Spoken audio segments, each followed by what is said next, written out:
अखंड ज्योति जनवरी 2022। अनमोल संपदा है जल। इन कहावतों को हम अक्सर ही सुनते हैं।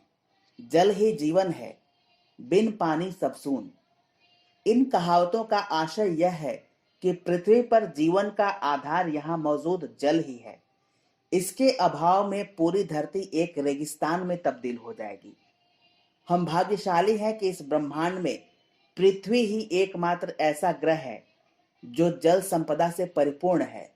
लेकिन हम इंसानों की नासमझी के कारण यह जल संपदा दिनों दिन न सिर्फ कम होती जा रही है, बल्कि प्रदूषित भी होती जा रही है। इस संपदा पर आज संकट के बादल मंडरा रहे हैं। जल पर जीवन निर्भर है, इसलिए यह कह सकते हैं कि इसके साथ हमारा जीवन भी संकटग्रस्त होता जा रहा है। यह खतरा दिन प्रतिदिन गहराता जा रहा है और भविष्य में इसके और भी गहराने के आसार दिख रहे हैं। समय रहते इससे निजात पाने के लिए जल संरक्षण को एक जन आंदोलन बनाने की आवश्यकता है। पानी की यह समस्या जलवायु परिवर्तन के प्रभाव के चलते और गहरा गई है। आजकल मॉनसून में देरी की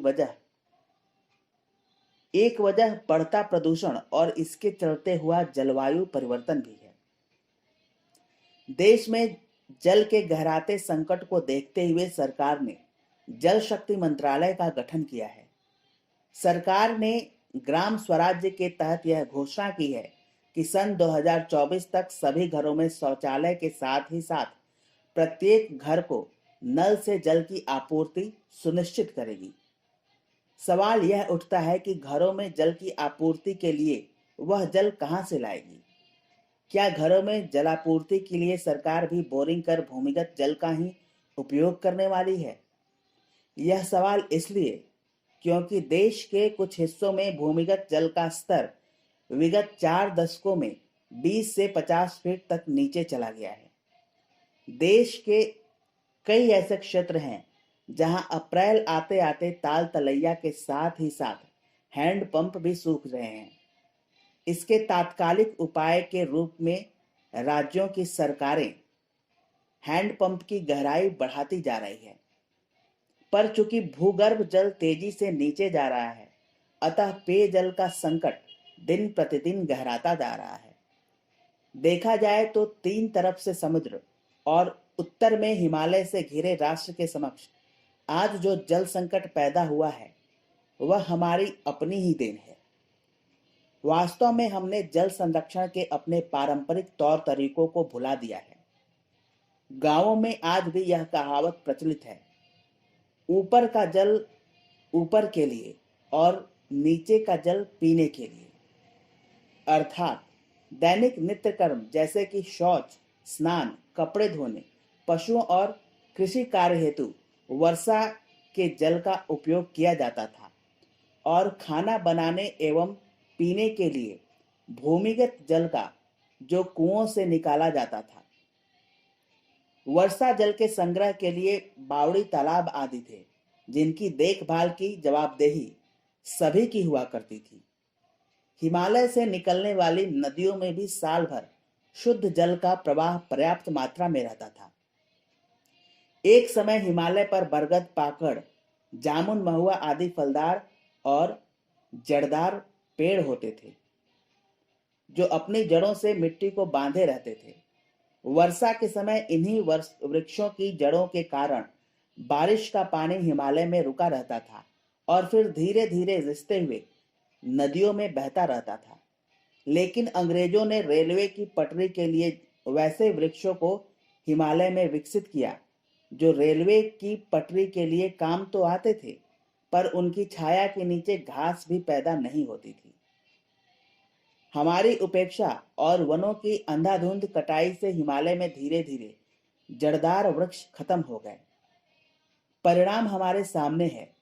वर्षा के समय जल के साथ ही हिमालय से मिट्टी और गाद के कारण नदियों में सिल्ट की समस्या पैदा हो रही है।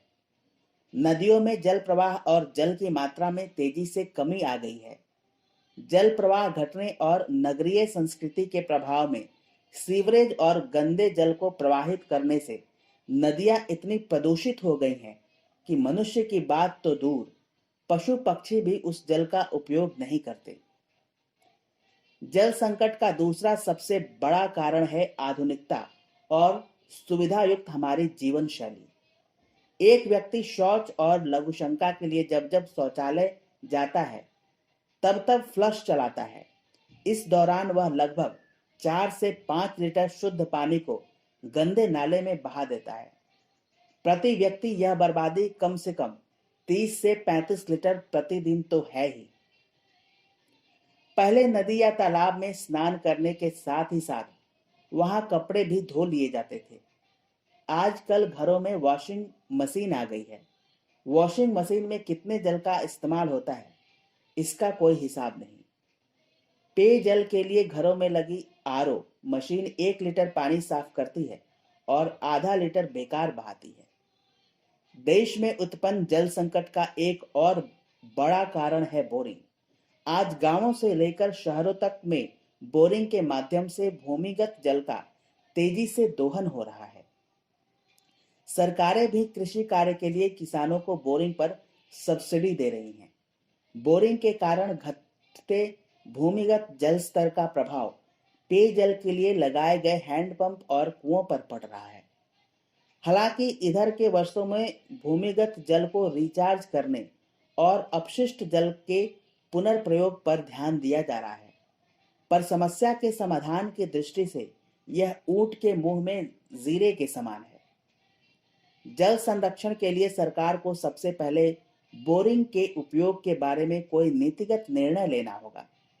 कृषि के लिए नहर, तालाब या अन्य विकल्पों की तलाश करने के साथ ही दैनिक जीवन में आए परिवर्तन के कारण बर्बाद हो रहे जल के पुनर्प्रयोग की योजना को कड़ाई से लागू करना होगा, वरना यह संकट जल्द ही जल युद्ध का रूप अख्तियार कर सकता है।